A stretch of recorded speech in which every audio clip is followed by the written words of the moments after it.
मैं हूं भास्कर, भारतीय टाइम्स एशिया न्यूज चैनल से आंखों देखी लाइव ग्राउंड रिपोर्ट आप तक पहुंचाते हुए विधायक महबूब आलम। निर्माण की जो साजिश हो रही है, इस साजिश की आहट मौजूद हैं जनप्रतिनिधि और उनके साथ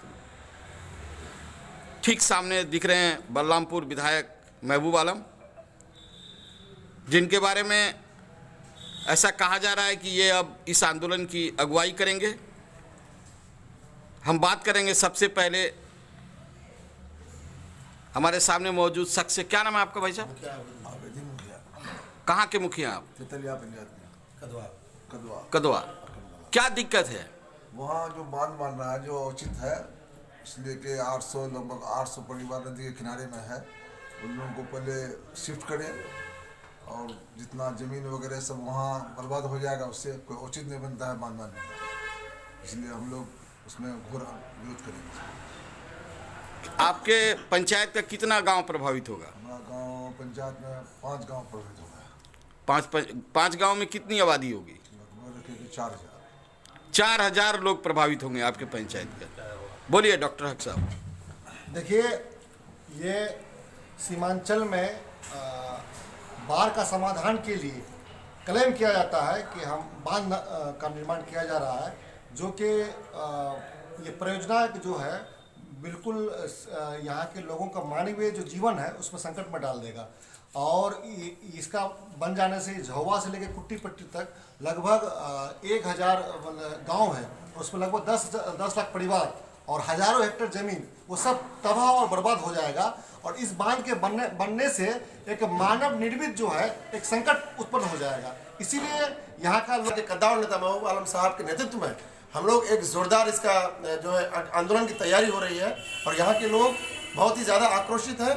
किसी भी हाल में हम लोगों की एक ही बात ये कहना है, ये गूगल मैप से सर्वे किया गया, हम लोग किसी भी हाल में बांध को बनने नहीं देंगे तो नहीं देंगे। ये हम लोगों की यही मांग है और यहाँ की जनता की यही मांग है।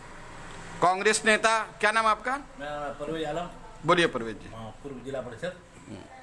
तो क्या समस्या है? समस्या ये है कि जो अभी जो बांध का जो मैटर हम लोग के सामने में आया है, ये बांध 2018 में ही इसका टेंडर हुआ।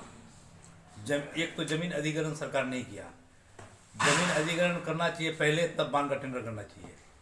जमीन 2018 में ही ये बांध का टेंडर हुआ और अधिग्रहण 2023 में शुरू किया, स्टार्ट किया। तो ये तो ऐसे ही गलत है, पहले ही उसको ये जमीन अधिग्रहण होना चाहिए, तब टेंडर होना चाहिए।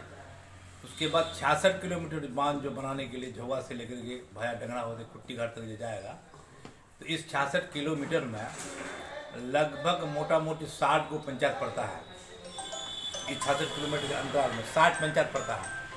700 से 800 गांव पड़ता है नदी किनारे में, जो नदी किनारे में लटकता हुआ दिखाई पड़ता है। नदी के दोनों किनारे में लगभग 7 से 8 लाख परिवार है। तो ये 7 से 8 लाख परिवार का क्या होगा, ये 8 से 900 गाँव का क्या होगा। और अभी जो एरिया जो नदी का लिया गया। परवेज जी, एक सवाल आपसे। हाँ, सरकार अगर नहीं रुकती है तटबंध निर्माण कार्य को, तो फिर आप लोग क्या कीजिएगा उस परिस्थिति में? हम लोग जन आंदोलन करेंगे, हम लोग जन आंदोलन करेंगे इसके लिए। भी इसका सर्वेक्षण करना चाहिए कि घोड़ाडियार से लेकर सूरजबारी, हाटी, कंधाल, निसरभाठी, मछेल, छतना, बटना, सुतातोर, नजराबाड़ी, कचना, खियंडारी, पारामपुर, डेगरापारा, शेखपुरा, उदयपुर, न्याटोल, ये जो गांव है 25-30 गांव, ये नागर नदी के किनारे का गांव और बांध 1 किलोमीटर दूरी से होकर के गुजरेगी। 170 फीट इसका बेस है।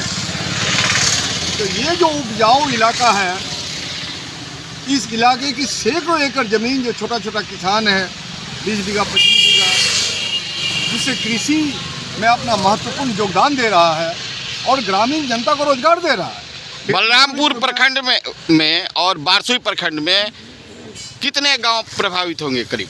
छतना, बटना, सुतातोर, नजराबाड़ी, कचना, खियंडारी, पारामपुर, डेगरापारा, शेखपुरा, उदयपुर नयाटोल, ये जो गांव है 25-30 गांव, ये नागर नदी के किनारे का गांव और बांध 1 किलोमीटर दूरी से होकर के गुजरेगी।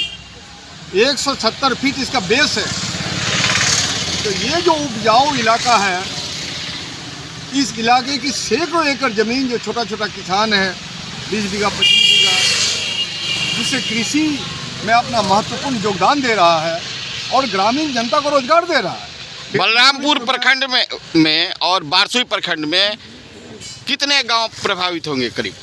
मैंने कहा ना, उस वक्त करीब 25 गांव के कम से कम 75,000 जनता डायरेक्ट प्रभावित हो रही है। एक आखिरी सवाल आपसे, आप विधायक हैं, क्या यह मुद्दा सड़क से बाद में विधानसभा में भी गूंजेगा? बिल्कुल, विधानसभा में तो गूंजेगी ही, लेकिन विधानसभा के ही फैसलों पर हम जनता को छोड़ देने के लिए तैयार नहीं हैं।